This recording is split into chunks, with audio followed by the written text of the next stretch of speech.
Hello everyone. Whenever I come across someone going through addiction or an addictive behavior, my first question to them is, how does it make you feel?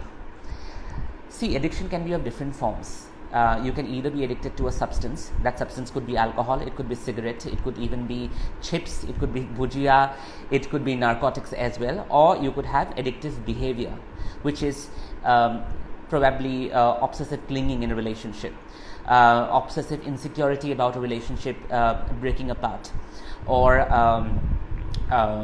addiction to your digital media or Facebook, say for example, or addiction to television, say for example, or it could even be addiction to sex as well. So either it's behavioral or it is about substance. In both the cases, what exactly are we trying to do? When I ask people that how do you feel when you have the substance in front of you, and how do you feel when you have to do a certain kind of behavior, there is always an urgency in them, and they tell that if I don't do this, I feel restless. So what is that restlessness all about? That urgency all about? They have to do it. If they don't do it, they cannot survive. So the have to-ness, the urgency, and the idea that I have to get it done right now, and once I do it, maybe I'll have to do it more and more and more and more. What is that urgency all about? When you go a bit further behind that urgency, you will find that all of these people going through any form of addiction or obsessive tendency are trying to find some kind of control. So they are trying to find some control by having that thing in that moment. People do express urgency when they have to have control of themselves or control of their environment, right? What else is there beyond that control?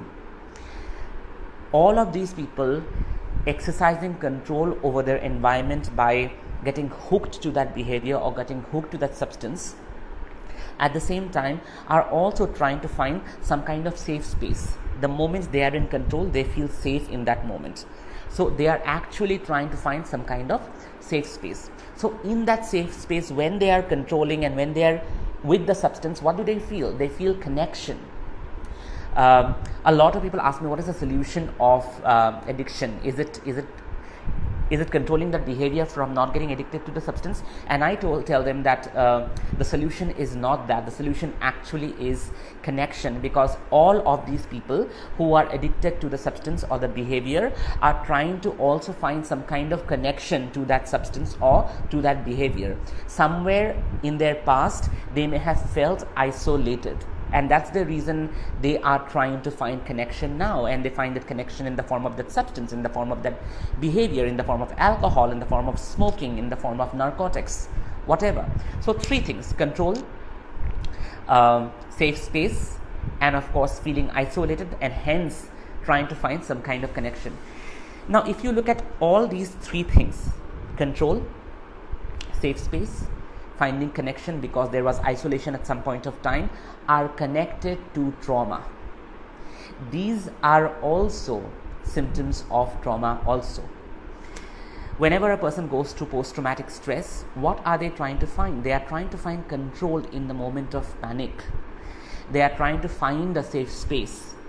They are also trying to find some kind of connection, because I have spoken in the previous videos also that how we mentally and spiritually disassociate and disconnect during a trauma, and that's why we are trying to find some kind of connection.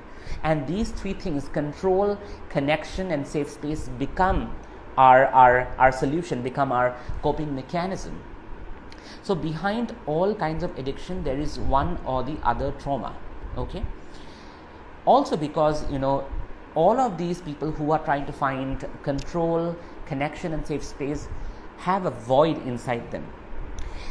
Imagine it this way, that you have a bowl, and imagine that bowl has a hole in it, and you are going on putting sugar over it, and the hole is going on spending all that sugar through that hole, right? Will the hole ever be full? It won't be, right? Because the bowl cannot hold all the sugar. It will just run down through that hole.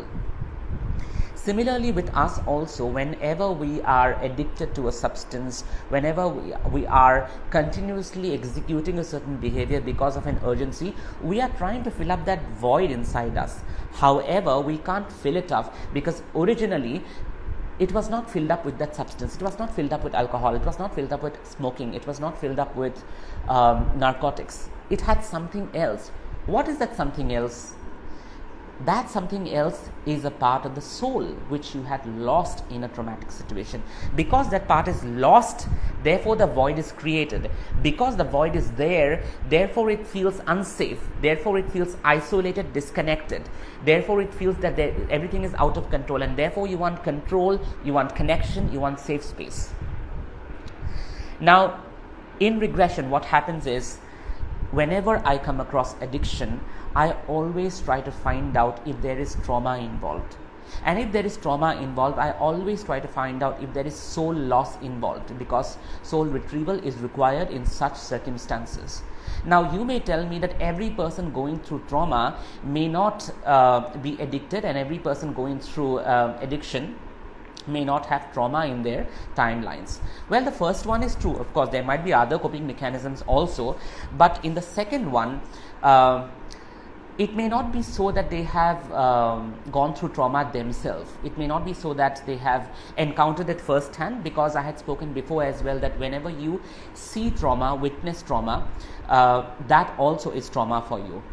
If you've seen multiple times someone being abused in your family, if a parent was not treated well, if you continuously were in a riot-like situation and you experienced and you saw a lot of ghastly images and violent images, if in school your environment was such that maybe you were not beaten up, but then there was corporeal punishment given to almost all other children, even that is trauma, by the way, because you absorb it, you imbibe it, you learn it.